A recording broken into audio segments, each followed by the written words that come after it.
The way the world is going, everybody could use therapy, but costs a fortune.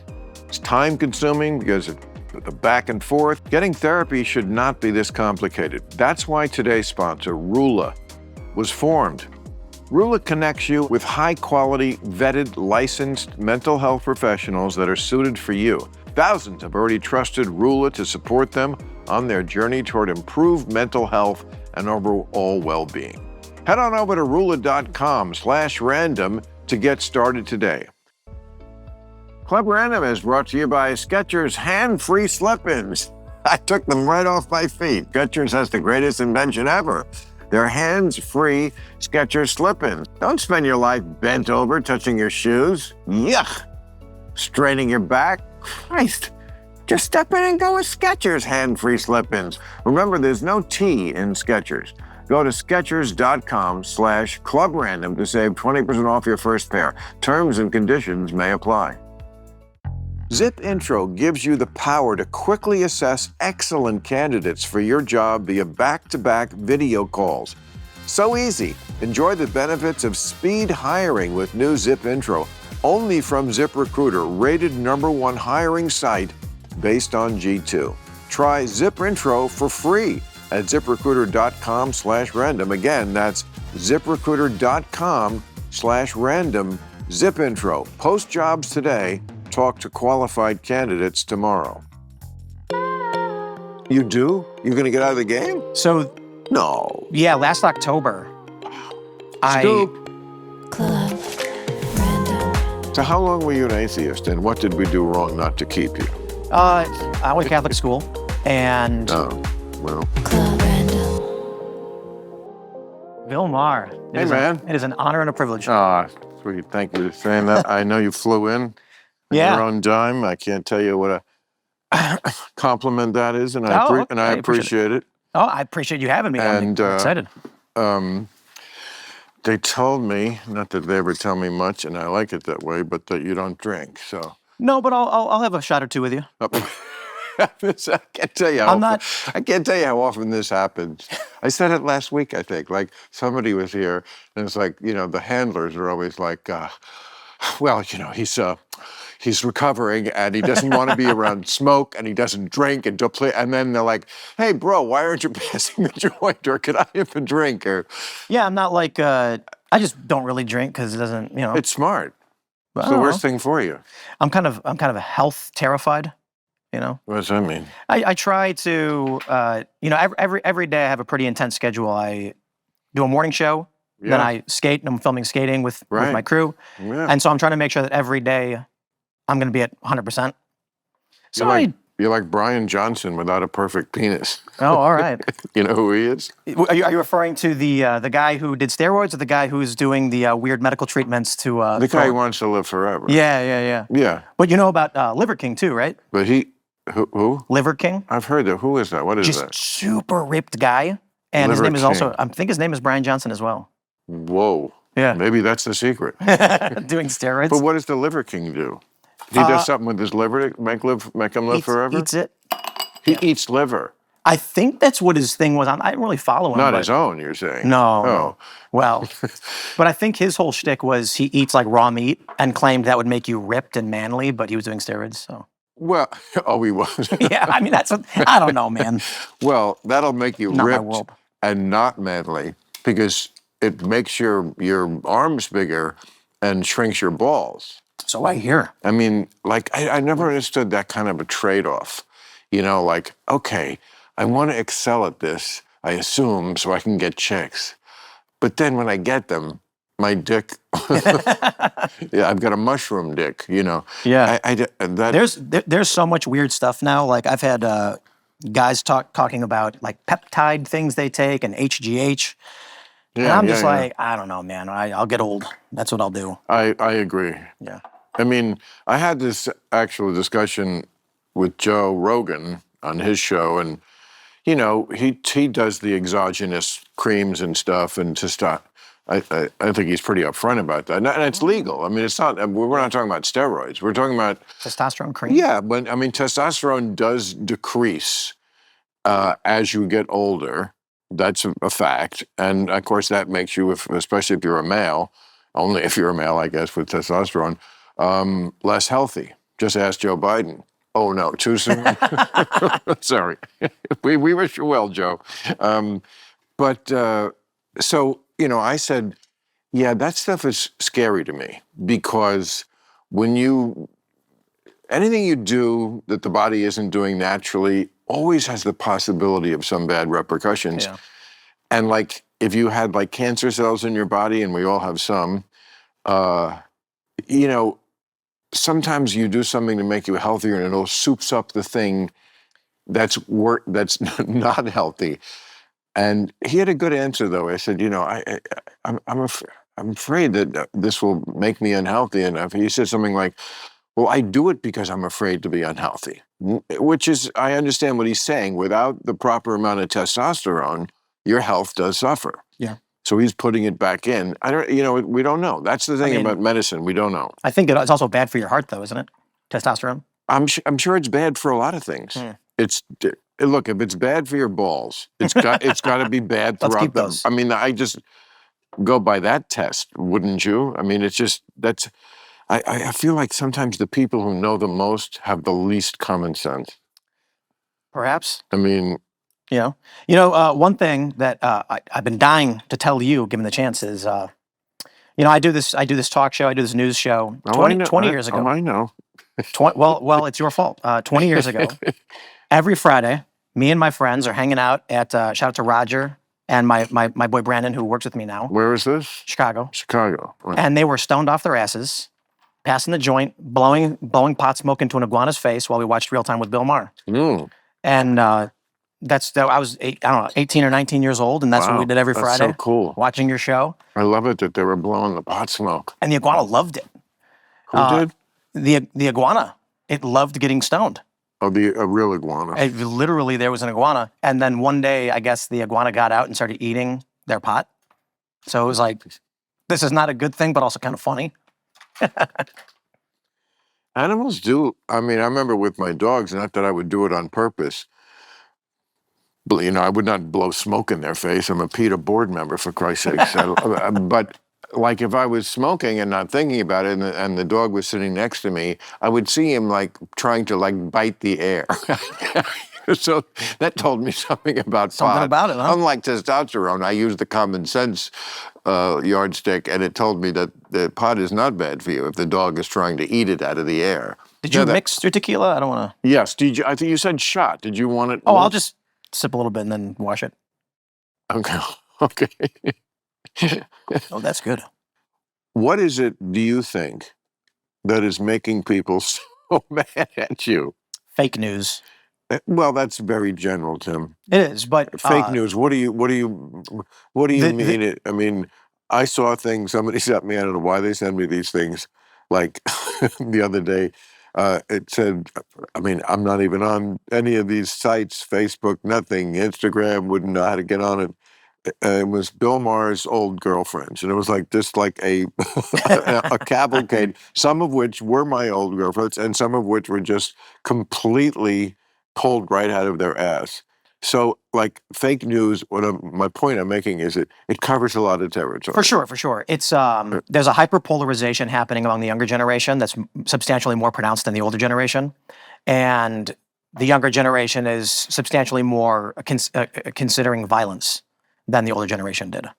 So when you look at the polls, it's really interesting how the polarization expands. I can see that. Yeah. So, I would say like the bulk of our viewers are probably in their 30s. So we have 18-year-olds too, but they're a smaller percentage, but basically 25 to 54s who watches us. Right. Got a lot of people in their 30s.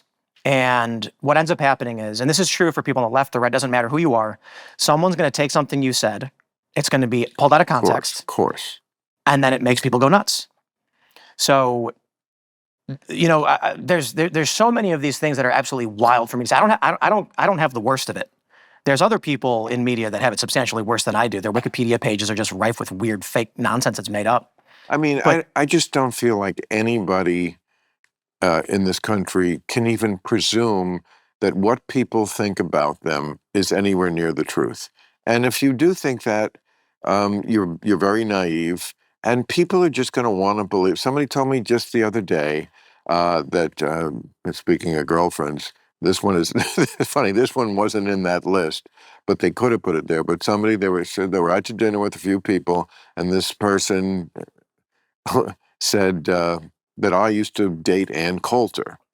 I've heard that. Which I've heard it. Okay, well, it's not true, and both of us would say that. Now, am I friends with her? Yes, and anyone who doesn't like that can go fuck themselves. I'll be friends with whoever I want. I think I proved that over and over again, including Yeah. with Donald Trump. You know, I believe in talking to people. But it's not like I've ever to either one of them given an inch on what my beliefs are. It's not like I'm taken in. I just think we need to talk to each other, and anyone who doesn't want to do that. But you know, this idea that the image that people have of you is anywhere near what you really are. Yes, that got way worse in the internet age, but I think it was almost always thus. Absolutely. Yeah. It goes both ways too. My fans think they know me based on seeing my face for, well, to be honest, I do like 5 hours of recording a day. But those that watch, they watch several hours a day, and they think this shows them everything about me. Right. And to be honest, the people who watch me are much better informed as to who I am than the people who don't. But they still have this probably, rose-colored glasses view of who I am and what I represent and stuff. So better. You say rose-colored. Yeah, they're fans. And so they... But sometimes fans, I mean, about a month ago, during my monologue, this had never happened in over 600 tapings of Real Time, but during my monologue, I see a guy in the audience with his phone out taking a picture, and I stopped the monologue. I mean, I just went, I walked over, I was like, what the fuck are you doing? There's no taking pictures here.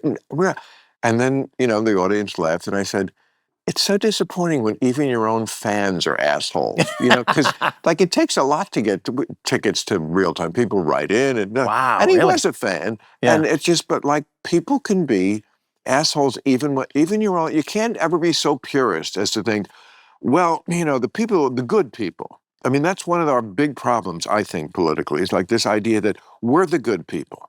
We know we know what's good, and anyone who doesn't agree with that, well, they're an existential threat to America, and that happens on both sides. I agree, but it is a weird position for me to be in. I was talking to some friends before the show, and I was saying, like, I think that if you and I discussed policy solutions for the country, I'd probably be to the left of you. But in some ways, yeah. Probably most ways. You like Bernie. I did. I like Bernie, but I don't want socialism in America. I mean, more than what we have. We already have plenty. But the issue is, today I feel like what defines someone politically is not, it's not the policies they want, but it's what they believe to be true. Correct, exactly. Yeah, Matt Taibbi writes about this. I'm a big fan. He's amazing.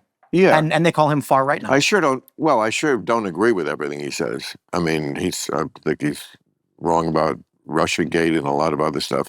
But first of all, he's just funny. He can say things that make me LOL. I cannot say that about many writers. Just the choice, like, description of something in one or two words is just very often just priceless. What were we talking about? Why did I bring up Matt Taibbi? What did he say? What makes someone liberal, conservative? Oh, yes. What they think is true. He writes so well about this and about how the modus operandi of news organizations used to be informing the public, and then it became audience stroking.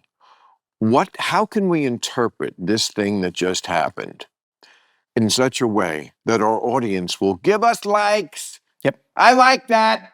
I like you said it that way. I like your point of view because that's what I already think, and I hate them, and so I like. He's right. He's right. Yeah. No, and it's just. I worked for ABC. Started ABC and Univision did a joint venture in 2014 called Fusion, and I was at Vice, and I moved over there, and then they told me that the new trend was going to be called mission-driven storytelling, and I said, "What does that mean?" And they said, "There's no such thing as objectivity. Everyone is subjective. So we're going to tell the stories that our audience wants to hear."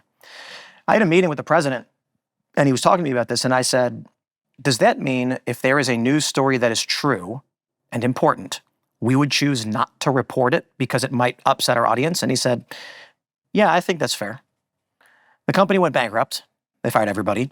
But this wasn't unique to them. They were chasing the trend. One of their marketing guys told me explicitly, we want to maximize shares because we have to maximize views. We have to maximize views because we've already sold a set amount to the advertisers. One company bought 500,000 views from us. We don't complete that contract until those views are delivered. How do we deliver them? Angering moms. Middle-aged women who are angry share more than anyone else. So we're going to write stories that do that. That's actually what he told me.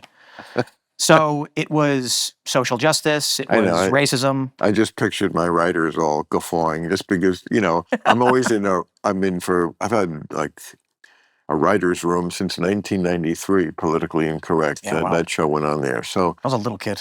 Yeah, I'm sure. And it's, the joy of my life. One of the great joys is having a writer's room. I've said this before, but like Paul McCartney once said, I'd rather have a band than a Rolls Royce. And I'd rather have a writer's room.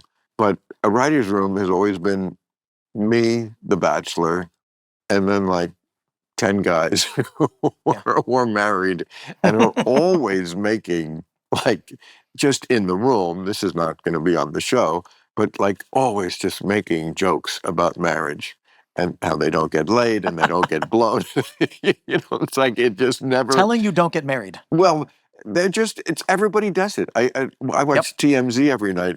The guys, the people in the the gallery that Harvey talks to, they're just same thing. They're just endless jokes that are made about how much marriage sucks. But if you say a bad word against it, they're like, you're the crazy one. You're a newlywed, right? I am, yeah. But I think awkward. No, but I agree. I think I'm 39 and I just had my first child, and it's amazing. And I just got married, and I do think for the millennial generation, largely, every TV show, we didn't have these wholesome family shows. Everything was like Marriage is Scary and Bad and mocking marriage. So which ones? Like Married with Children. Yeah, I understand. I was on it. Oh, wow. I was a guest star. I played a game show host on Married with Children. I mean, it was a funny show. You can look it up on YouTube. I'll take a look. You should. It's pretty funny. But I understand that there were those moments where they loved each other, but it very much was this slog of like, oh, no, I'm married. It's peg. Oh, geez. What do you think happens when these millennials grow up and they get these red pill dating guys saying everything they grew up hearing is true, but not comedy, serious, and then they end up believing it? Okay, but Tim, the reason why those jokes work is because that's how people do feel about marriage. Yeah. I'm lucky, I guess. You're a newlywed is what you are. We've known each other for almost 20 years. 20 years? Yeah. So you married your high school sweetheart?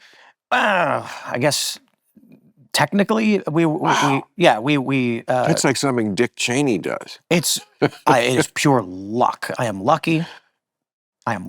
Which camera do I look at? Just look at me.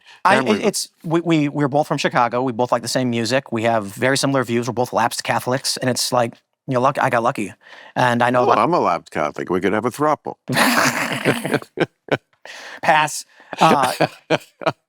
No, but I am lucky, and it's weird how I see all these stories and people talk about marriage, and I'm like, it sounds like you got married to someone you don't really know, because Allison and I know each other very well, and we get along very well, and we're both very rational, reasonable people.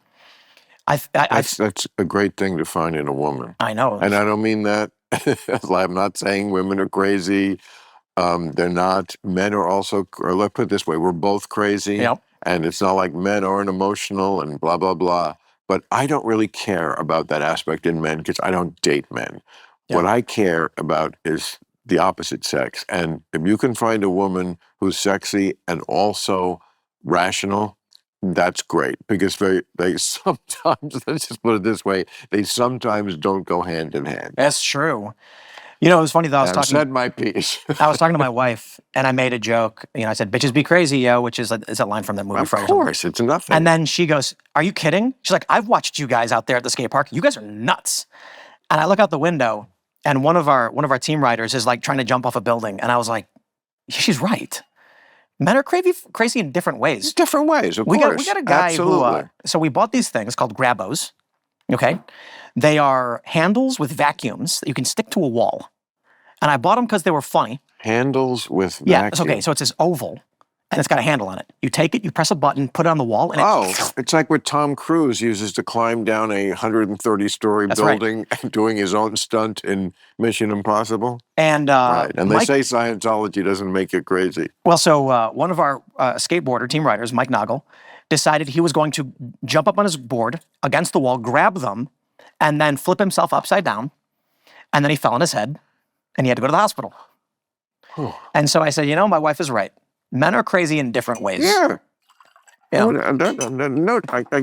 doubt about that. It just doesn't matter to me because I don't have relationships with men that involve, Agreed. And, once in a while, there have been guys I like and I'm not going to mention anybody specifically, but they will get a little girl-like, and I will have to say to them, bro, I don't have this kind of shit with women. You think I'm going to have it with you?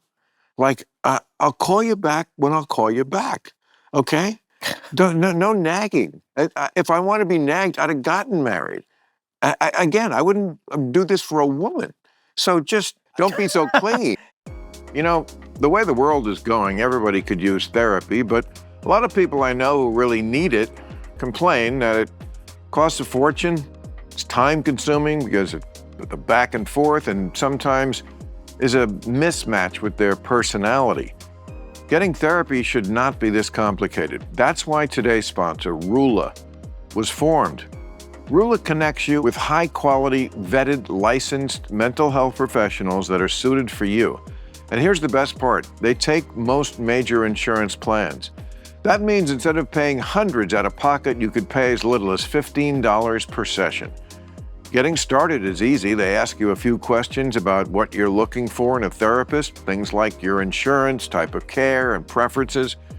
From there, Rula matches you with an in-network providers who fit your criteria. You can book your first session and start your journey to better mental health as soon as the next day. Thousands have already trusted Rula to support them on their journey toward improved mental health and overall well-being. Head on over to rula.com/random to get started today.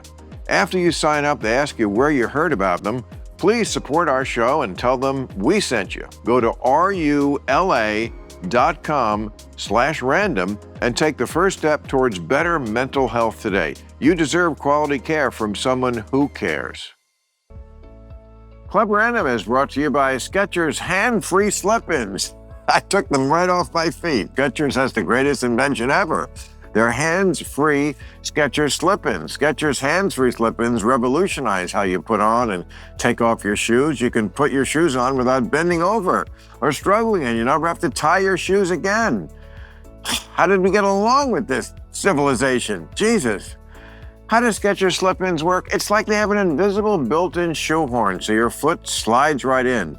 Then their exclusive heel pillow technology keeps your foot comfy and secure. I love my Skechers slip-ins. They're especially convenient when my hands are full and I'm mixing a cocktail here at Club Random and something comes up. I can just slip my feet in or slip them off. Sometimes I do it just for fun. Skechers hands-free slip-ins come in a variety of types of shoes, boots and sandals, with and without laces. I love my Skechers slip-ins. Find them in shoe stores everywhere you are, or go to Skechers.com/clubrandom or use code RANDOM for 20% off your first pair of Skechers hands-free slip-ins. Go to Skechers.com/clubrandom or use code RANDOM. Remember, there's no T in Skechers. Go to Skechers.com/clubrandom to save 20% off your first pair. Terms and conditions may apply. So how does your wife like West Virginia? I think she likes it. I think... You like Green Acres? She wishes, she wants to be in Montana. Wow. Yeah. And why Montana? Anywhere. Actually, probably Wyoming. And she loves skiing, and I would love to go there as well. In fact, we looked there before coming to Western Maryland, but it's impractical to try and do an in-person news show from Wyoming or Montana. So, well, why is it any more impractical than West Virginia? Because we're an hour from D.C. So Nice. Yeah. let you land at Dulles and you're an hour and a half and you're in the studio ready to go. Right. Yep. I looked at Maine too, because we were like far away, middle of nowhere, Right. safer, more secure. And we need the internet. So East Coast is best. Half the country lives on the East Coast. Right. So if we could, we would have done Wyoming and then, been skiing and farming and whatnot. Well, this goes to what I always say about politics, I think, which is that it's an outgrowth of personality. Obviously, your personality is you want to be remote. You're not a city guy, even though you're from Chicago. That's not your personality. I mean, you're a guy. West Virginia was not remote enough for you.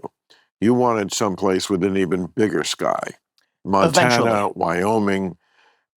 I think eventually, for us, it's Look, I'm a suburban guy. Like, I grew up in the suburbs. I Yeah. never liked living in New York City. I know it's a great city, and I enjoy going there a few times a year in the spring and the fall when the weather's nice, and I know a lot of people, and of course, it's the greatest. But I never enjoyed being there. I like the suburbs. That's what's just my personality. I know, I agree. I think Maybe I'm that's probably a why suburb guy. I'm sort of like somebody who both sides can talk to, because I'm not exactly a city dweller, but I'm also don't want to live in the middle of bumfuck. You know what's fascinating is my neighborhood from Chicago turned red, and Yeah. so my audience, the biggest demographic is location-wise is Chicago, and it's a weird position to be in because to see Chicago's liberal. My neighborhood was by the Midway Airport, and it's a lot of firefighters and cops. Yeah. And it's largely like Polish immigrant and then like white working class and Hispanic. And it flipped for Trump in Chicago. And I think, Some parts of the Bronx too. oh, wow. I think Yeah. my politics are like, if you were, I'm like a Chicago liberal, but the way things have gone, especially with like the woke stuff, this is where I end up in this position. And so does my neighborhood. I think it's interesting to see my neighborhood reflective of my politics and vice versa. I think the phrase I was using last year was aggressively non-common sense or uncommonsensical. And it's like I accent aggressively. I don't think the woke people who have the vast amount of energy really in the Democratic Party understand why the people vote against them. And it's like, because if you add up like how many people are really affected by some of the aggressively uncommon sense things, it's probably not that many. You had a great bit on that. Yeah. Why are you pandering to 400 people? Of course. Okay. But when you add up these things and, men competing in women's sports and like just too much indoctrination of children with sexual ideas that they're too young to understand. Like when you add up all these things that get in the media a lot, it paints a picture, not a wrong picture, in the mind of the average voter that, yeah, maybe policy-wise, I would do better under the Democrats or Bernie Sanders. But these other people just seem fucking crazy. They seem like committed to just going to absurd lengths just for shits and giggles, just for the fuck of it, just this bizarre attachment to things that are just ridiculous. I think it's to hate the other side. It is. Yeah. And that's certainly what the other side does. They call it making you cry your liberal tears. Oh, yeah. The entire policy, well, not always now. There are some things that have different motivations. I know you're involved with the tariff debate. Oh, yeah. Because, that works both ways. Sometimes free trade does hurt people. Yep. And that's why there are tariff. Trump is not the first person to advocate tariffs. He's just the first person to do it in this kind of crazy, haphazard way. Right, I agree. And I think that when he announced selective tariffs, I was like, all right, let's go. Then when he announced universal tariffs, I was like, I don't know if that makes sense. What is he doing? And but I'm not in. I think one of the problems that we've seen over the past several years with Trump is the immediate assumption that he's a crazy person all the time. And so the only thing I can say is, well, look, I vote for the guy. I think this is probably doesn't make sense to me, but I'll see what happens and we'll see if it makes sense. Selective tariffs, I think, do make sense But I do think that the way the Democratic Party has handled opposition has guaranteed the kind of Trumpian politics. Well, I'm sure you heard about my little trip to the White House. Absolutely. And very impressed.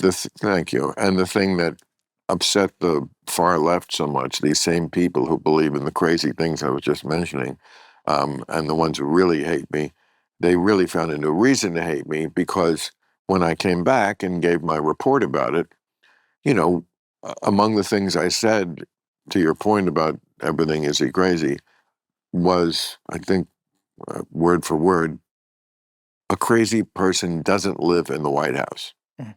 A person who plays a crazy person on TV lives in the White House. Yeah. And they found that very triggering.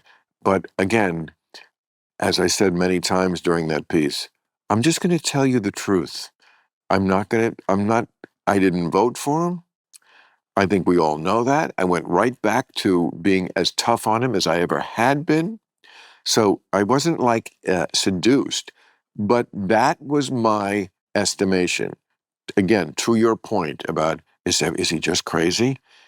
When you meet him in person and spend that kind of time, and he's not on his his attack mode thing, he does not strike you as a crazy person, or a person who doesn't listen or can't hear things. Again, they were very mad at me for saying this, but that's what happened. And I am not a liar. That's my main bond with the audience. So even if I offended some people by telling the truth, in the long run, that's what I do. And they, yeah. What I saw in 2020, I was not going to vote for Trump. I'll never vote for Trump. I don't like Trump. And I donated the max to Andrew Yang and Tulsi Gabbard. And my position, my whole thought process was, the Democrats are going crazy, and we need the moderate, sane Democrats to maintain control of this party and stop the insanity. Correct. And they lost. And so then Trump put out his statement in around August saying, we're going to ban DEI in government contracting. We're going to do these things, blah, blah, blah. No new wars was big for me. I'm a very, anti-interventionist for a lot of reasons. And so I said, I guess I'm voting for Trump. Instantly, it was like the liberals, even YouTube, they all said, we're going to move your name over to this list. I kid you not. There's representatives at YouTube. They told me straight up that the liberal rep was no longer representing me, and they were switching me to a conservative rep. It was the weirdest thing. Yeah. And I'm like, it's not that I like who Trump is, or that I'm like thinking that conservatives have good policy. I'm pro-choice. The issue is that you can look at it right now. There's no charismatic leaders. There's no front runners. There's no policy position. It seems like the only thing they ever is the right is bad, Trump is bad. And so I'm asking, like, what are our plans? No, they have, Democrats have policy positions on everything, and many of them are, I think, preferable to Republican policy positions. Number one being they concede elections. That's kind of a big one with me. They listen to what courts say. I don't know about that. You don't think they listen to what courts say? I mean, So Joe Biden, that's ignored the court rulings twice on forgiving student loans, and then tried to decree the Equal Rights Amendment. That's true. But I'm not saying to defend Trump. I'm just saying, like. Club Random is brought to you by the Freedom from Religion Foundation. You ever been on a road trip where one person insists on controlling the music? You're just trying to enjoy the ride, but now you're stuck listening to nothing but their favorite band. No discussion, no compromises, just their way or the highway. Well, that's kind of what's happening with Christian nationalism. Some folks want to take over the wheel and force everyone to follow their beliefs, shoving religion into our laws, our schools, and even our personal choices. But hey, this country was built for everyone, not just for one group. That's where the Freedom from Religion Foundation comes in. Think of them as the GPS keeping church and state in separate lanes, just like the founders actually intended. So whether you've always been secular or left religion behind, if you don't want someone else dictating the trip for you, FFRF has your back. Join us. Go to ffrf.us/freedom. ffr.com/freedom or text CLUB to 511-511 and become a member today. Text CLUB to 511-511 or go to ffrf.us/freedom. Because when it comes to freedom, we all deserve to choose our own route. For membership information, text CLUB to 511-511. Text fees may apply. So we've all heard of speed dating. Well, not recently, but okay, I accept the premise. Those awkward few minutes where you pretend you're interesting enough to earn a first date, right? Well, now, if you're a boss juggling a million responsibilities, how about a version tailored to hiring? Okay, picture this. One time slot, multiple well-qualified candidates, like a mini job fair that comes to you. You cut down on the back and forth scheduling and they get a shot to pitch themselves without you nodding off mid-interview. Win-win. Well, good news, there is. It's Zip Intro from ZipRecruiter.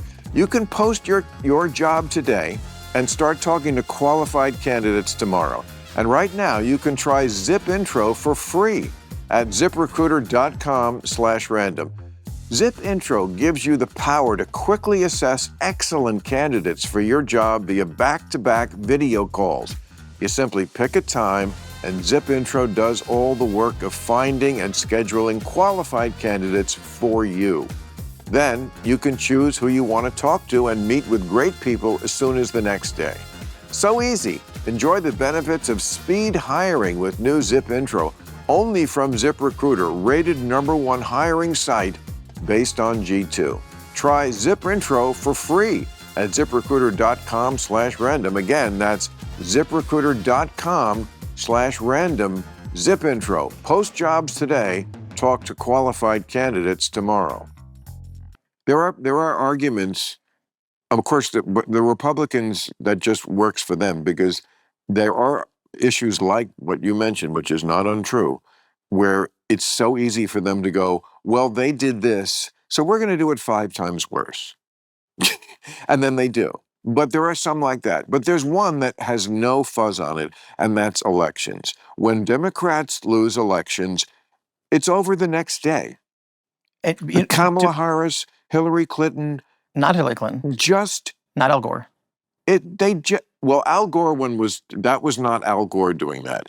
That election was obviously decided by 537 votes. There was an absolute, when it's that close, there should be a recount. And whether that recount went the right way, we'll never know because that state was run by Catherine Harris and Jeb Bush.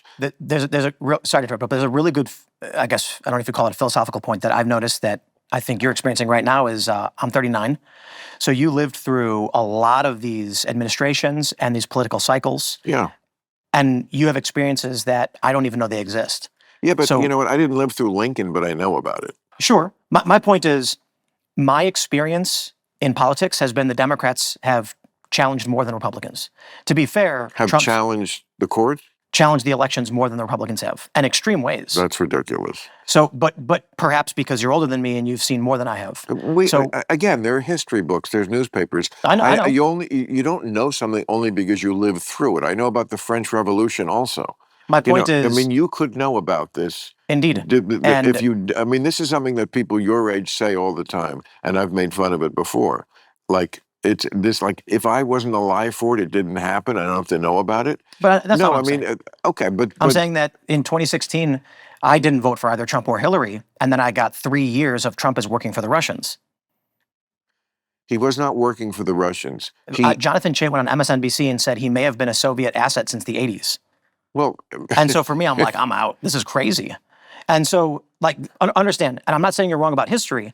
I'm saying that experiencing a political cycle over years is different from reading the condensed history books, which of course I do.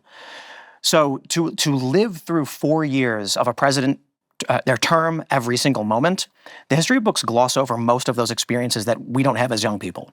So I have people on my show who are 25, and one of the people who works for us says nothing ever happens. She's 24.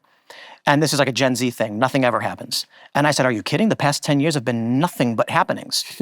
Yeah. Here's the issue. When she was 14, she wasn't paying attention to politics. when she was around 20 years old and started, this was the natural state of politics in her experience. So this is basic. This is normal. And for me, it's crazy. And I think for you, it's crazy. But they grew up in this and they've normalized it.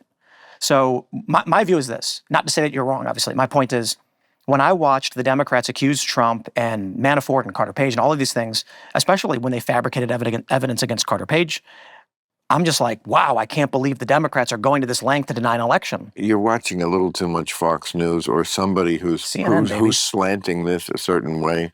I mean, Paul Manafort was sharing polling information with a GRU agent. And do you know how they found out about that?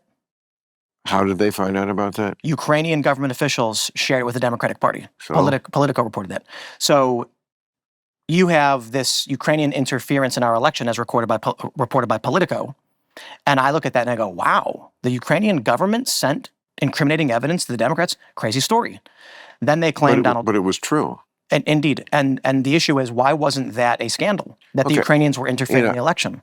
Let's not get, because this is a friendly thing, let's not get into the weeds on like the Russia thing. First of all, it's like 5 years old, so people are bored with it. Okay, but I'll just say this in general. It'd be hard to argue with it, I think, but I'll just say it, and maybe we can just move on. Whatever it was, I don't think Trump was a Russian asset.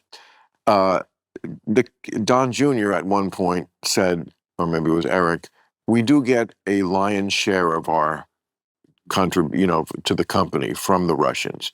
So there was obviously a lot of involvement with the Russians. Trump was asked at his first press conference, and he said, I have no dealings with the Russians. It's a total, complete lie. They had nothing. That's not illegal. It's not, but it just looks suspicious to say I don't know anything about the Russia. I have no idea. And then I don't know anybody who's talking to the Russians. Everybody in the administration, Michael Flynn was prosecuted for it, was talking to the Russians. He said on TV, Russia, if you're listening, I want your help with something. Okay, whether you think that's good or bad, it was completely unprecedented. So, the idea that he should not have been investigated for there's a lot of smoke here with Trump and Russia. To me, okay, I'm sure they overdid it, as everybody overdoes everything. But there was a lot of smoke, enough to investigate, and what he was asking another country to do in our elections publicly was unprecedented. We always had one rule in this country: we're going to go against each other. Yes, Republican, Democrat, we'll do whatever it takes, but we don't bring in ringers from outside. Ukraine. What they brought that in the same election? I forgot the name of the woman. This is on Politico. You can just read their story. It was I can't remember the guy's name who reported it.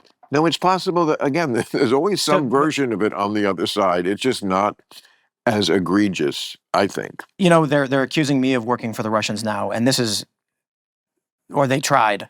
And so here's the story. I get contacted by a conservative personality. I've got 3 shows that I host. Several that I have staff that host. One of them is called The Culture War. Right. We produced it for 2 years, Friday mornings, similar to this, sometimes debates. And I was reached out by 3 different companies who said, we want to license something you're doing. And I said, we do our own internal ad sales. We don't need a license. Some offers were made. Some of them were really good. And I said, I'm not really interested because the ad sales I can generate exceed your licensing. So I get reached out by this company in Tennessee from a well-known, prominent conservative personality who works for one of the big companies and said, we've secured an investor. We want to license the show. We negotiated terms. Lawyer negotiated terms, market rate. Non-exclusive license for distribution. They could sell the ads on the show. I get the money, the licensing fee, which basically, I can choose to grow the show for 2 years or just license it now and take the money. You sound like you're a naturally savvy businessman. Maybe. Well, this didn't work out too well for me because what happened was at the end of last year, the DOJ indicted some random, I say random because they're not personalities, some Russians who were apparently in some Eastern European country, claiming that they were funneling money illicitly into this conservative company in Nashville to then promote Russian propaganda or something. The narrative now is Tim Pool was prosecuted for working for the Russians. The real story is the DOJ launched an indictment and dropped it almost immediately with no evidence, accusing a conservative personality of illicitly taking money from the Russians without evidence, destroyed the company, destroyed their lives, and then impugned the honor of anybody who had done any license agreements with a Nashville-based company. Well, you really hit people's nerves. But I didn't do anything. I tell you what I'm not going to do is show up unannounced at your door in the middle of the night. Hey, Tip, it'll be like Sonny on the Causeway, it'll be the end of Bonnie and Clyde. I'll just be like riddled with, boy. It's a crazy You story. got to take it as kind of a compliment. People care. That's true. If they're not, I don't know. But does it make your wife nervous? Does she hate it? Does she like, get out of the game, man? Yep. Yeah. Oh, yeah. Get out of the game. Yep. Really? Uh-huh. And what do you say when she says, get out of the game? Yes.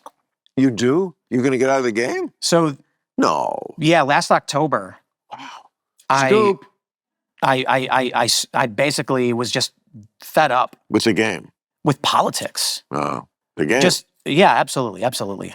And I said, before I started doing my nightly show, I work 16 hours a day plus. I was going to say, you got so much going on. Maybe just cut back. Less hours, more guns. Maybe. Here's the problem. And I know that you can relate to this. I've got employees. I got staff. Do you know you can have a harpoon legally in some states in this country? I like that. In case you're attacked by a whale. But if I stop, then I got to fire everybody. Well, that's a noble thing, and I've heard it before from people, and I always think it's bullshit. It's like you're hiding behind that. You really want to keep working, because you know why? Like, you achieved a big thing. You're a big success. No one saw it coming, including you, right? I'm really arrogant. Did you think you were going to be this when you were 15? In some form, yeah. Oh, really? Okay. Yeah, I'm a cocky good. Piece of shit. But doing this exact thing? Or close to it? Close to it. Yeah, I'm the same way. Yeah. I knew I was going to be a comedian before I was 10. Yeah. And then I imagined, in my day it was Johnny Carson, so I imagined being that, but it morphed into more, I think a political talk show, but also a gregarious, charming host would be, a great combination. I think people who claim otherwise are lying. Not always. But come on, you didn't try your hardest and grind your fingers to the bone to get here thinking you weren't going to do it, No, exactly. You did it every day. Like, I'm sure you're doing this and to keep your staff employed, but really you want to do it because, and why wouldn't you? You're 39. If you quit now, man, first of all, you're going to regret it because, once you quit, can you get it back? Yeah. But the audiences move on quickly. Yep. Quickly. They do now, too. No, I'm saying, they always have. Yeah. Like, when you go, you think you're so indispensable, and this is anybody, and you're not, because there's always people wanting to take your place. And it happens no matter what. You could be at the top of the heap. You'd be just me sitting here right now. With you. You have like, I would say that real time. From my circle, I don't know, but I feel like it's the most consequential political show. I appreciate that because it is, even though the problem is that the most of the most influential media is controlled by that far left that hates me. Yeah. So they will never give it up to me. But they will never write about it, say that. Nobody ever covers it. It's just like their thing is like, even though the audience is always there. And almost always in much bigger numbers than the things they do cover. One of the biggest videos we have, I think, is us talking about what you said. But here's it's. I said that it means so much to me because it's not always good things we're saying. Yeah, but at least you're watching, right? And you're allowed to be wrong. Yeah, I say similarly, but my point is like there are people that I bring on my show who are like in their 20s. I'm like, man, I've been watching you for years. Yeah. And I'm like, one day you will be sitting where I am and I'll be retired and that's the way life goes. I don't even care if everybody agrees all the time. It's just that it's about, and I think you would say the same for your show, it's about taking you seriously. It's about having the credibility to have them listen to whatever you're saying. And then you can say your thing. But usually they know, well, maybe he's not completely wrong about that one.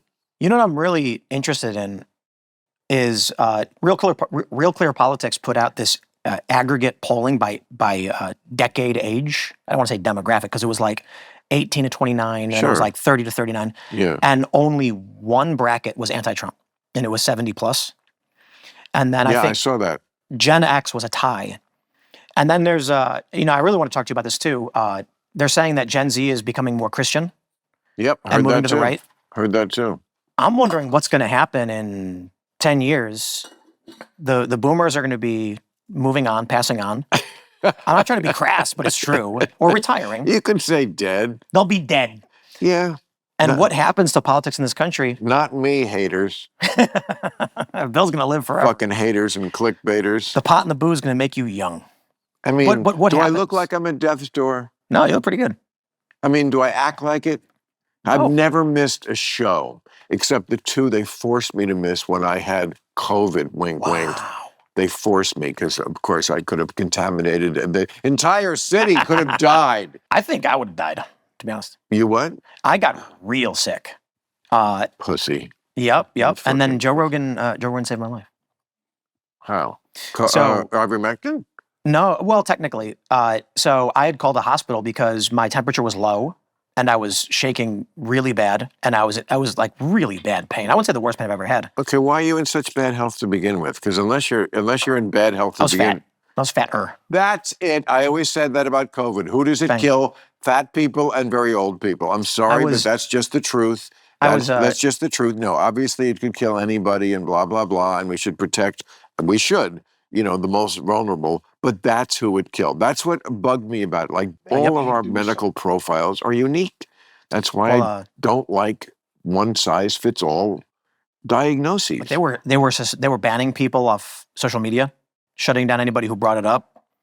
It was a weird time. And it still is weird. And I don't know. Club Random is brought to you by the audio marketing gurus at Radioactive Media, recently ranked number 20 on Inc. magazine's list of the fastest growing private companies in the Pacific region. Business owners and CMOs, during these shaky economic times, why not utilize something stable for your marketing efforts that will be akin to a lighthouse and guide you through the economic storm by tapping into the power of podcast and radio. My friends at Radioactive Media know the recipe to launch, optimize, and scale performance by building compelling audio campaigns which work. For advertisers who want to reach the right audience with the right hosts and programs, you need to speak with Radioactive Media. Text RANDOM to 511-511. If you're a mid-sized company or a well-funded startup, Radioactive can help. They believe in the power of audio so much, they even use it themselves. Right here, right now. They'll show you how to harness the power of text messaging with your marketing. Go to radioactivemedia.com or text the word RANDOM to 511-511. Discover how audio marketing can surpass your current strategies with new and innovative ways that sound better. Go to radioactivemedia.com or text RANDOM to 511-511. Text RANDOM to 511-511 today. Message and data rates may apply. So what are you going to do if you quit the game? What are you going to do? Be a farmer? Be a rancher? Yeah, maybe. Well, so I'm not. I mean, Really? it's not just about that there's people who, they have livelihoods here. They've moved to the area, they're from Maryland, DC area. But it's, the conversation I've had with Allison is I could stop doing the nightly show, which currently it's typically the second biggest live stream news. It's the biggest live stream news podcast. But Steven Crowder is bigger than us, but he's comedy news. If we want to lump it all together, we're number 2. And we both feel guilty about saying, stop doing this show with a massive audience so that we can go and have, we're rich, we can go do whatever we want. We can just go skiing whenever we want. We can fly to South America and go skiing any time of the year. we feel guilty about that. We both kind of agree on it. Why? It's so fucked up. Why do you feel guilty? I don't know. I think it's like we were afforded this luxury and comfort. Oh, for fuck's sake, get over it. Just enjoy it. You know, Christ, you could be fucking in the hospital. We're different. You could be in the hospital with leukemia or some shit. You're Probably. you're lucky in some ways. You also worked for it, and this is your fate, and you have it. And trust me, you're not going anywhere. You know, you can go through these permutations in your mind, but at the end of the day, something on your shoulder is going to say, you know what? Let's make hay while the sun shines, and then we can go skiing in South America. Because, like, you don't know how long it's going to last, popularity. You know, I mean, you know, the more you get, the more you have in the bank, it's good. I mean, if you really skyrocket to ultimate sort of fame, people never forget you. I mean, look at Britney Spears. She hasn't put out a record in 20 years. They don't want to let it go. And people are still very interested. But I think that's going away. You know, like looking at everything you have, and you're talking about the Mets and all this stuff. I think because of there's two phenomena that I think are going to break this. One is the decentralization of media through the internet, but also the lack of new mediums. Wait, break what? Everybody wants to know what you think about things. Good, thank you. I don't, but it is true. You know, I go to like some of these media reporting websites and entertainment websites, and it's not just that Trump did something, it's how you thought about it. Oh, good. It's you, Ann Coulter, and Joe Rogan almost always. Interesting. I don't know that we have that in 10 or 20 years. So I'll break it down entertainment-wise. Really? You don't think there'll always be people who not like other this. humans? What? Not the way you guys are. Yeah. So Timcast IRL, we do maybe like 700,000 to 800,000 viewers per night, which is nothing compared to where Anderson Cooper was 20 years ago. It's decentralizing. It's changing, and right. So we have a big audience. People talk like, wow, you've got this really big show. And I'm like, yes, but there's 50 other shows now that are comparable. And also, just to put it, okay, how many adults are there in America? About 280 million. And right? Gen Alpha's tiny. Okay, but I'm just saying, of all the adults who could be doing something, if it's 280 million and 700,000 to 800,000 are doing something, yeah, that's compared to how many it could be.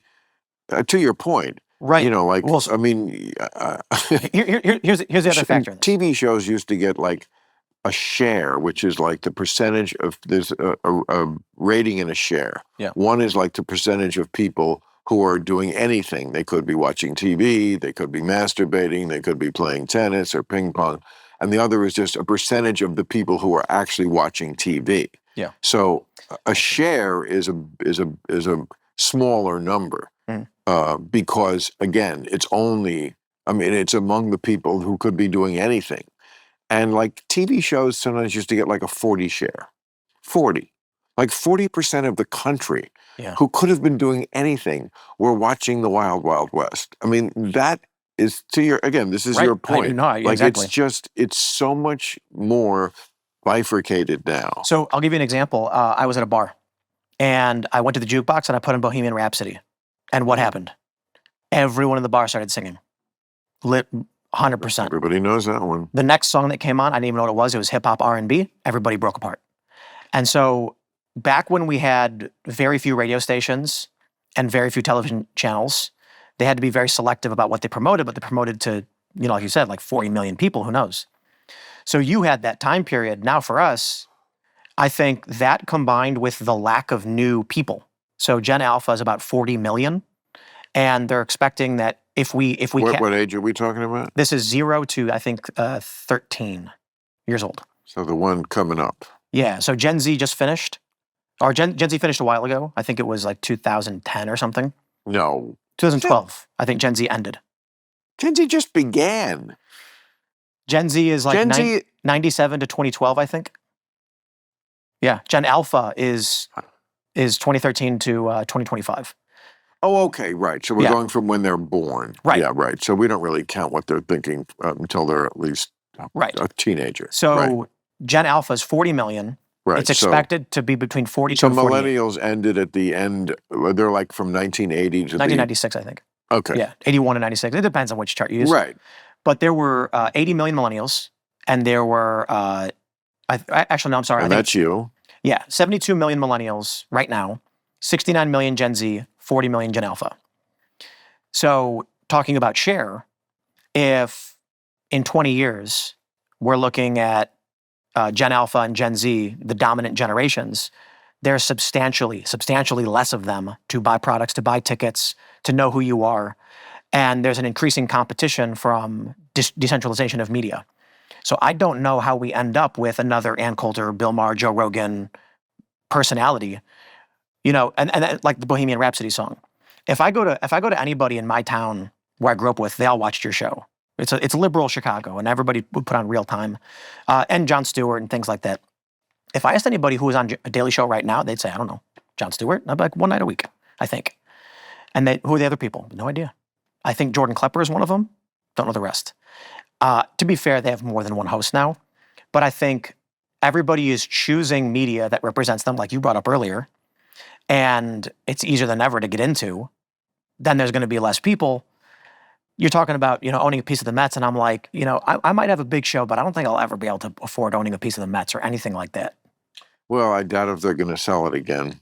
I mean, it was a rare thing. It doesn't happen often in sports when a team sells a chunk of themselves. The Mets were in very bad shape in 2010, and they sold 40% of the team to a select group of investors. That doesn't happen. Billionaires sell the whole thing to each other. They don't sell little pieces of it. But the Mets were so fucked up that they were being sued by the Madoff survivors because they were the ownership of the Mets, and they were lovely people, but they were apparently very in with Bernie Madoff, and so they were. And again, this is the New York franchise. New York. This is baseball. There's nothing more Americana than that in New York, and yet they could not attract investors. I mean, when I got it, I was like, I can't believe that I got a piece of the Mets. Are you allowed to say what? Where are the like hundreds of people richer than me? What are you allowed to say? Like, what was the value that they had put on the Mets? Not what you. Absolutely, it was so undervalued. At the time, it was $750 million. Wow. Again, these aren't the Royals. No offense, Kansas City. This is the Mets, but that's how much they were shit on at the time. And it just shows the sheep mentality. Like it got into people's heads. The Mets, there's a horrible toxic stink on them. Don't go near them. And I was like, oh, I'll go near them. Oh, I'll happily go near them. And again, I mean, when they sold, it was for like $2.5 billion. But even that's way underpriced now. I mean, the Celtics, I think, just sold for $6 billion. I mean, I said to myself, if there's one thing that always goes up, it's sports franchises. That's just a no loser. And then the pandemic came along and made it slightly more, still a winner, but like it could have been so much of a bigger winner without the fucking pandemic. So you don't think I suffered? Yeah. Well, we both suffered from the pandemic. You almost died. I lost money. I don't know. I mean, I was sick, but with the age thing too. So I'm a skateboarder. I've been skateboarding my whole life. I know you are. Yeah, it's Tony Hawk's fault. He landed at 900, and then every millennial had to get a skateboard. Yeah. Now there's no skateboarders anymore. Why? No kids. Skateboarding. What? There's not enough. So there's 40 million Gen Alpha. To be fair, like it really is that skateboarders are. Let's say this I'm saying this in a punk rock kind of way. Degenerates. And so when they found themselves in the late 2000s being millionaires, what did they do? Nothing. They bought big houses, they partied, and now more than half of skateboarders are over the age of 30. But that is the story of every generation as they get older. But you need an industry. So like Hollywood, music and entertainment had an industry. Sure, the rock stars were nuts. The problem with skateboarding is the rock stars ran the business. So the core industries that made skateboarding big were also running the business, and here we are. And but that is amazing to me. Yeah, that kids are not into it anymore. Scooters. You know what I think? There's So this is where we get into the tariff So stuff. there's none of that going down a flight of stairs. There is. Like, and wrecking your body on an unforgiving pavement. yeah, you just don't get paid for it anymore. You just I don't think get- the top earner in skateboarding off of the sport alone was like 400,000 for the year, and then it immediately curls down to the top 10 made about 100. Don't you think a lot of that is just every new generation has to shit on what the previous generation did and not do anything but that? Well, maybe the older skateboarders think that skateboarding comes and goes in waves and there's nothing you can do about it, but I don't believe that's true. It's an Olympic sport. You're going to have China. Well, actually, let me put it this way. I believe tariffs. I'm sorry, not tariffs, but free trade is one of the principal culprits for the decline in skateboarding. And the proof of that is that in Japan and China, skateboarding's never been bigger. So one of the biggest skateboard brands, probably the biggest, the premier, it's called the Barracks, shut down in LA. And it shocked everybody. And they're reopening in Japan, where we offshored all of our jobs in manufacturing and the industry to China.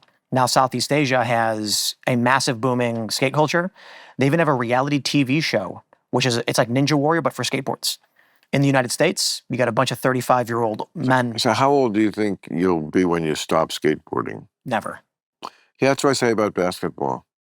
I mean, I always have. I mean, look at my finger. That's a basketball injury. Wow. I don't give a shit. Yeah, rebounding. You know, when the ball hits Yeah. it's Jam. fine. It'll get better. Yeah, jams. That just happened? Yeah, about a week ago. Oh, wow. You know, That's great. it's great. Yeah. It's totally worth it. I played last night. Hell yeah. You know, now when I play, like I make sure I do like a good 40-minute stretch before. I mean, I don't get out and then, knee pads but all the things the pros wear, shit on their ankles. You want all the support you can. I got to stretch now too. What? I got to stretch now too. Yeah, you know what? Trust me, bro. 40 is nothing. You're at a great point in your life. It's great to be 40 and look, you're killing it. That's really great. And apropos to your thing about feel guilty, don't. That's stupid. If you leave here with one piece of advice, don't do that. That's dumb. Don't give up. That's the liberal in you. Don't give up. That's not the liberal in me. That's the smart guy in me. Don't give up your fucking show. That's stupid too. Keep doing. At some point they might put you out to pasture. Don't put yourself out to pasture. I can name some people who did that to themselves in this business who were like, "Oh, I'm going to walk away from this." Yeah, good luck. And nobody ever invites you to walk back. Yeah. When you have it. You have a good piece of real estate. Just take it. Here. Let me tell you about Generation. There's a movie that actually was Johnny Carson's production company made. It was a big movie in 1983 called The Big Chill.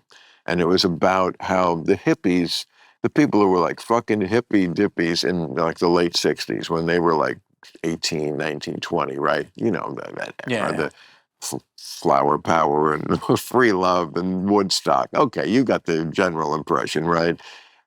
All you need is love. Okay, so Boomers had it good, man. Right. So like then this movie takes place like in currently, which was at the time 1983. So now these people who were hippies are like, early 30s. And it takes place, it's about like these, some guys, he lives in like on a kind of remotely, just out like in the exurbs so I think it's North Carolina. And like all the college friends are coming over. And so there's a lot of reunioning kind of thing. And when we were hippies, it was great. There's a scene where like something happens and a cop car comes up to the house and the guy who's like owns the house and is having all his college friends over. And he's just like, "Oh, thanks, nothing, but whatever it was." And you, Bob, and goes, "Oh, thank you." And he goes back in the house and his college friend is like, "Man, you were so nice to the pigs." And he's like, "Dude, I live here now, okay? Yeah. It's not like we're in college. I'm dug in." I think that was his line. "I'm dug in here, Yeah. Like, I have a family. I want the cop to be my friend. They're not all pigs anymore, okay? Grow the fuck up." And that's like the great conflict of the movie is like, are we still hippies with all that ideology, some of which was good and some of which was stupid? Or are we just growing up? And you know what? That generation, who did they vote for in 1980? Ronald Reagan. Reagan. But I hear from you, it sounds like a mix a little bit of the understanding growing up and being responsible, but also come on, do your thing. I guess my question is like, what do you have a preference for what the future of this country and world should be? A preference? Yeah. I mean, peace and prosperity and democracy. Because I feel like you're Yeah. with politics, you're very in it, and there's a reason you, I, or anybody else wants to be involved in the goings on of the world is because Right. we want things to be done better or right. Correct. Yeah. So I wonder, when I say like things about being guilty, it's like if I have this platform that is influential and I can, like you said, people will listen to me and I can say, hey, like, I think this is a good way to do things and that can make the world that way. That's why I feel guilty of walking away from that opportunity. You know what I mean?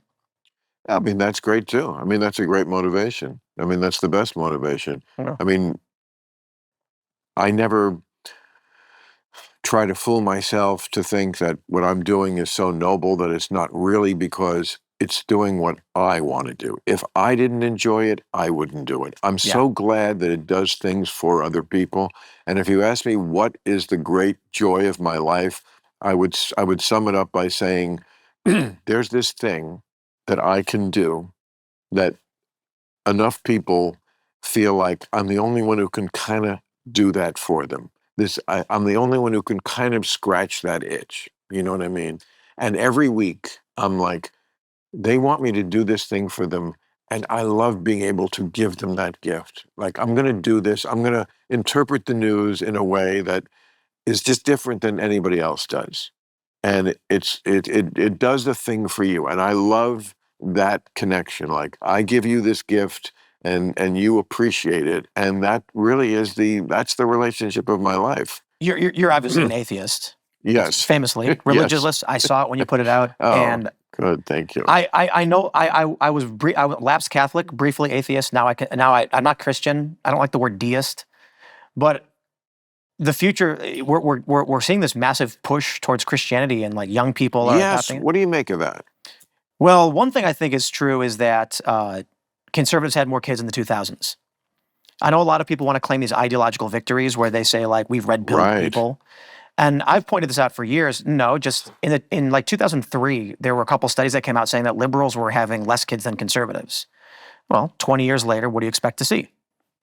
There's going to be more conservative people than liberal people just because the parents had kids. Right. I do think also that one of the more interesting trends, however, is that among Gen Z, irrespective of that, there's been a rightward ideological shift among men. And I think this has to do with contemporary politics, movies, games, culture, etc. And also men feeling that they were targeted unfairly. There is a lot of toxicity in being maleness. Some of that we can't control. Some of that is just how we're born. We were drawn that way. You know, boys are going to be more rambunctious in school. They're going to be harder to discipline. Yeah. They're going to have more excess energy. And we kind of we went like we do with everything, went overboard and made it seem sometimes like maleness itself was on trial. It's like a race to the bottom. So it's not what? It was a race to the bottom of all these different cultural elements trying to one up what was wrong with masculinity. Yeah, kind of. And it's not surprising that they would run to Trump. Yep. They would run to the guy. I mean, it's kind of like, why do cops vote for Trump? Well, the guy who's like out there saying they're not the enemy, and they're not. I mean, there are things that obviously should be criticized about the police too, which Trump would never do, because he's always all in on one way. But I can totally understand if you're a cop, you feel very misunderstood, and you are, and you understand that you do something that the society needs, and they don't seem very grateful about it. Oh yeah. And yeah, so it's kind of similar to that.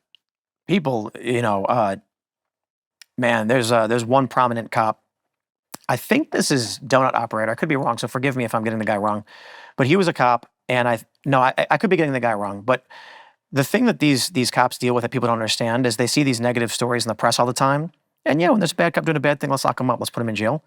But my dad was a firefighter, And he told me when I was younger, he's like, never be a cop because the things these guys deal with, Yeah. one day, like you're getting a phone call about a domestic violence incident. You show up and some guy screaming in your face, spitting on you, swinging at you. And then you go and see a mother holding her dead son who got hit by a car in one day. And then these people are just, they deal with this stuff all the time. Yeah. And then what happens is they go to a store where there's some minor altercation and they're not having it. And these cops are assholes, man. And it's like, that man just watched a child die and the mother scream. And now you're bothering him over some like petty BS at a supermarket. Right. So it is pretty brutal. But then I do think, I say this somewhat facetiously, ban the internet, get rid of social media, because it puts people in these bubbles where they only see the bad thing. And I think it's making people go crazy. So we're talking about the younger generation, right? Here's one really interesting phenomenon in the political polarization. In the end of the 2000s on Facebook, the top content was police brutality. And there was one website that was one of the top global websites that only made articles about police brutality. Why? Hit all the algorithmic points. Shock content, justice, anger. And so imagine you're 10 years old in 2010, and you go on Facebook. Maybe you're not supposed to, but you do. What do you find? BuzzFeed, Huffington Post, Mike.com, and they're blasting you with nothing but black man killed, unarmed black man killed. The reason they were doing this was Facebook found that after around 300 friends or likes, the chronological feed becomes incomprehensible. And they wanted to make sure that people stayed on the page longer. So they created the algorithm. That's why if you post, I'm getting married or having a baby, you will appear on the top of everyone's feeds. It's true. Yeah, it works. Yeah. At the time, they didn't do this intentionally, but they created an algorithm that if it got shared more, it got promoted more. And so what happened was, first that these websites like Huffington Post found that an article that said something like racist thing happens would get more shares. So they made more of it. Eventually, a great example is Mike.com, M-I-C. It started as a Ron Paul libertarian freedom website. It was trending on the internet in 2008. And then it turned into social justice, intersectional feminism, and police brutality because that was generating most of the shares on Facebook. So these younger kids who are 10 or whatever are inundated with nothing but this. What happens?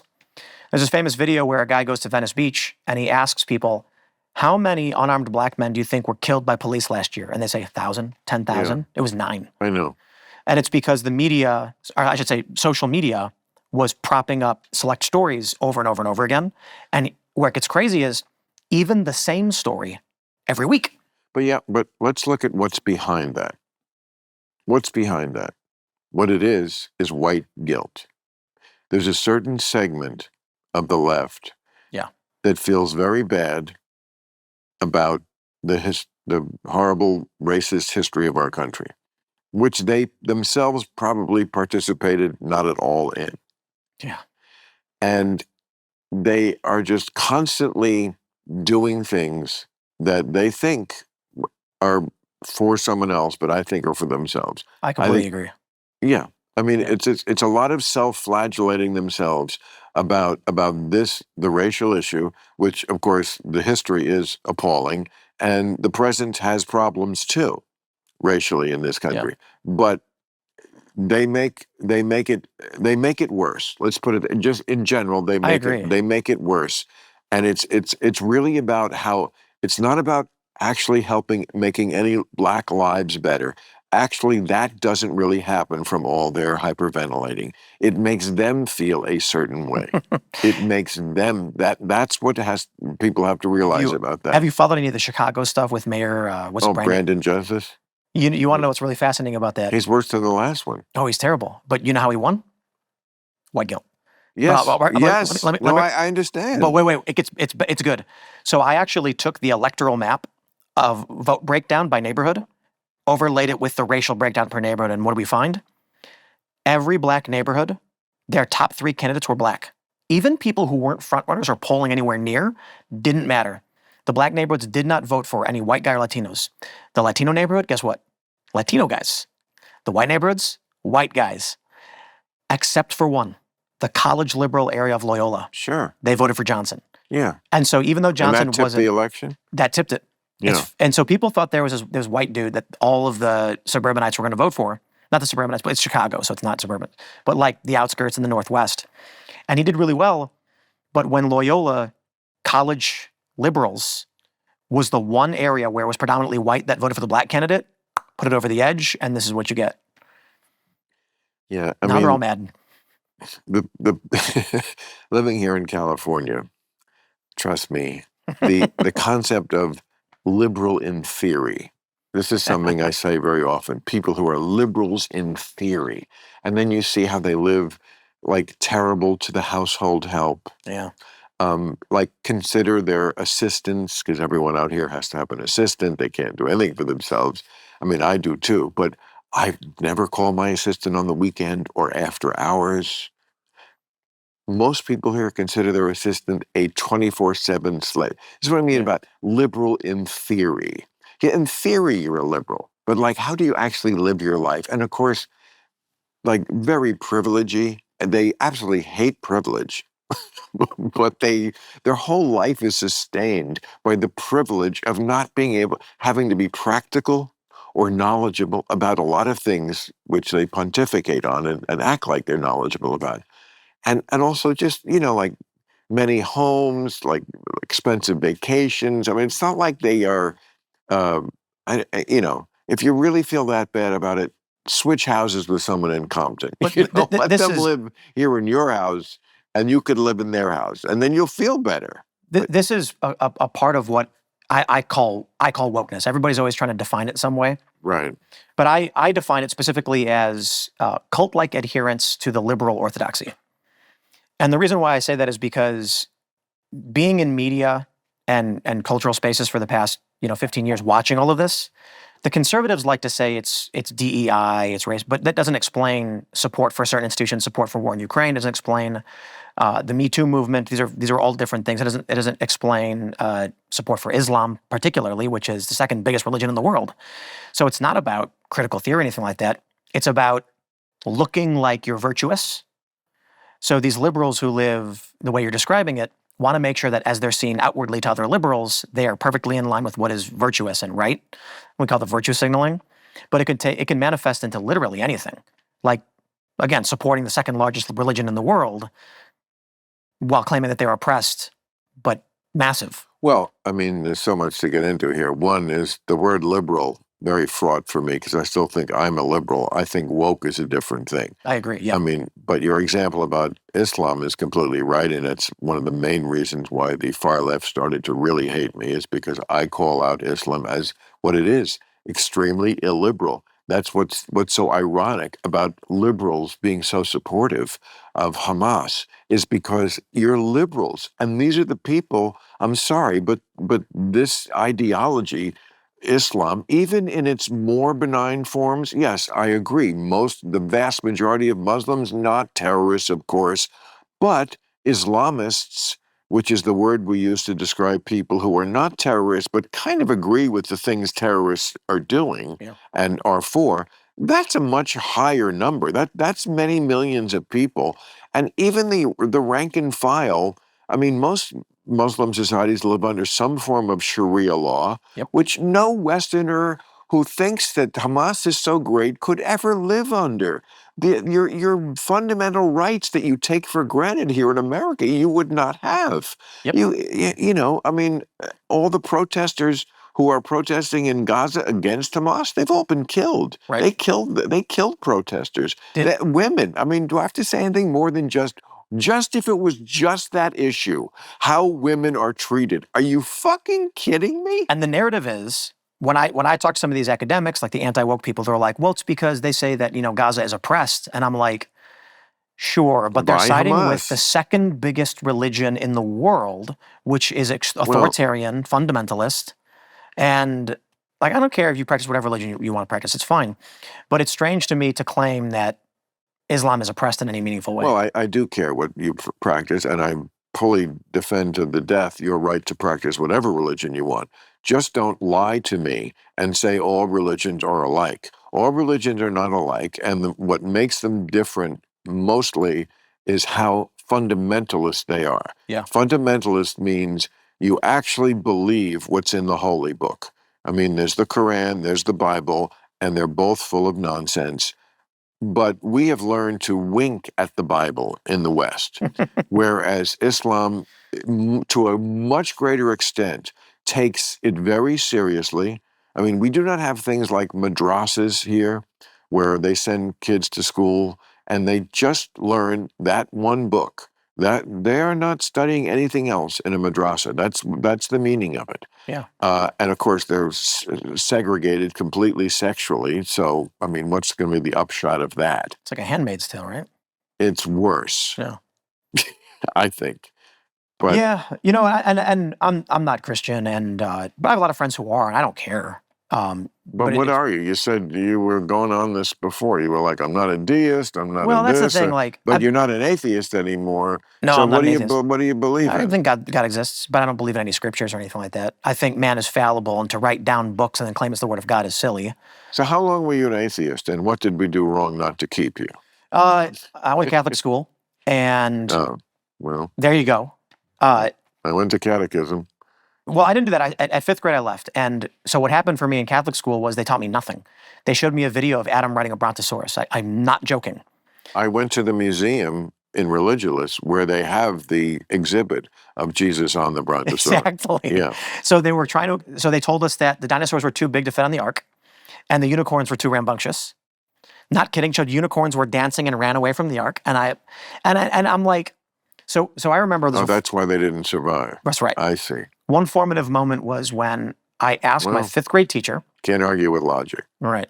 So the Big Bang we were learning it, fifth grade science. Really? Good, Yeah. good for you. In Catholic school. And I asked my teacher, if the universe was in a single point and then expanded outward, is it possible that, I raised my hand and asked this, is it possible that at some point it stops and then comes back in? And she went, I don't know, moving on.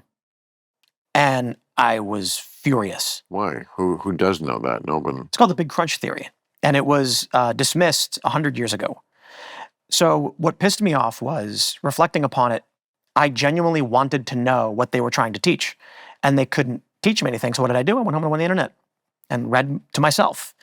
And so immediately I'm like, fake. They have no idea what they're talking about. The religion is BS. I'm done. And so it wasn't like I was in fifth grade, I was 9 years old. But this is when I was like probably around 12 or 13 is when I was like, this is stupid. What are they even talking about? And like shellfish you can't eat, but they're eating it. These people don't follow this stuff. Well. But that's scripture. That's not God. And so what happened was I read about negative entropy, and it discusses trying to simplify as much as I can. Everything tends towards entropy. Entropy being randomness.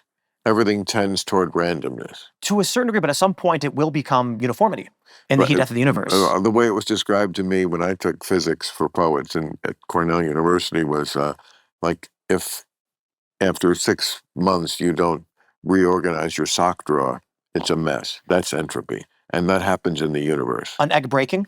Everything happens toward randomness, and it's true. Like you have to, in your own life, you have to constantly be retarding entropy or else your life is a mess. And some people can live in a mess and clutter and they like it. But that desk, that we've all seen, where the tuna fish sandwich is under like 3 piles of paper, from 2 weeks ago, that some people live in that. I can't. I have to always retard entropy. But so that is negative entropy, which can only exist. Yeah. What is negative entropy? Exactly what you described. Oh, fixing it. Yeah. But that can only exist within a greater system of entropy. And so I'm reading this, and I started reading about how matter coalesces. Hydrogen becomes helium, it fuses the greater elements and things like that. The elements become compounds, chemical compounds, becomes single cellular life, becomes multicellular organisms. I kind of view it like, on top of that, fire. We know it exists, we can make it. And what is fire? It's the releasing of energy from, carbon and oxygen slammed together, and the energy gets released. And the energy was stored from solar energy, which we view as some type of fire. It's fusion, which we're watching in the sky, but it works similarly, right? And so then my thought was, consciousness exists, at least I can say for myself because I experience it. But if consciousness is a component that exists within the universe mathematically, like in the code of the universe, same as fire, is there probability of a higher form of consciousness. Yes, completely. Just like fire can be a forest fire, can be a star, or even a gigantic supermassive black hole. Consciousness exists in the universe as a component of the universe. Thus, the universe experiences consciousness. So I wonder if God then is not scripture-based, but that there is something beyond our singular consciousness. You get where I'm trying to go with it? I don't know. Maybe it's I convoluted. think it's really deep for a redneck. I really. I'm from Chicago. What can I say? Just fucking with you. Yeah. No, I mean, it's like, I love the way everybody like takes their shot at talking themselves into what they just really want to believe. And I don't really want to believe it. I totally respect that. No, I mean, it's a lot easier and probably healthier to have that in your back pocket, like to think, oh, and I just don't. But I'm not saying. But I don't know. But I don't say it's not. You know what? That Yeah. people have this thing that atheists are dogmatic. No, we're just saying we don't know, and quite frankly, we don't really care because we don't think we're ever going to really know or be able to know. So we just kind of put it out of our heads. But we don't think it's obviously the myths that have come down to us from. I agree with that. Yeah. But I'm not trying to say that there's like a being watching over us and No, dictating of course something it's like not. that. It couldn't. I mean, It's more like the logic that is the universe is the Einsteinian God, they call it. Viewing, our human experience and our emotions are unique to us. I mean, I've said this before, but the idea that, and I'm sure the Big Bang Theory is correct, or I guess it is. I mean, again, talk about going on faith. I just think Neil deGrasse Tyson seems smarter than my pastor when I was a kid. My priest is and so I guess but the idea that all of matter in the universe, which is just, I can't even go into how big it is, was just fit into something like tiny, like, and just explode. Like, first of all, why do it that way? It just seems silly. I think it's wrong. And you don't believe in the Big Bang Theory? No. What about the show? The show was terrible, and if you take the laugh track out, it didn't work. But let me elaborate. Science is wrong all the time. Yeah. And so I think the Big Bang is what we know so far. Right. But there's already theories about the Big Bang may have been what's called a white hole. Are you familiar with that No. idea? The other side of a black hole. And so string theory, unified M theory, I don't really follow the stuff as much as I was 20 years ago. But one idea is that the universe is a 12-dimensional structure. And basically what happened with our universe is someone took a piece of rubber, pinched it, and then blew. It's expanding as matter is pouring into it, but that's just one balloon of the universe being blown up in a much larger universe of multiple dimensions. I really don't know, Well, I just got word from the Huffington Post, we need to capitalize black hole, but not white hole. Because one is socially acceptable. All right. Well, I'm so glad I got to know you. I really do appreciate you having me. Yeah. I hope you had a good time. I know everyone's they're gonna yell at me saying, "Why weren't you yelling at Bill Maher?" I'm like, because I was just gonna say, that's what I love about this show is like, yeah, there's some yelling because we're human, and of course we're not gonna be there, but it doesn't get in the way of being pals. I appreciate you having me. Yeah. My friends are super excited. I'm thrilled. I was thrilled you wanted to do it. Westwood. Enjoy a little of LA while you're. I lived here for a little bit. It's not that awful. I lived in Westwood for a brief time. During these shaky economic times, why not utilize something stable for your marketing efforts that will be akin to a lighthouse and guide you through the economic storm by tapping into the power of podcast and radio? Discover how audio marketing can surpass your current strategies with new and innovative ways that sound better. Go to radioactivemedia.com or text RANDOM to 511-511. Text RANDOM to 511-511 today.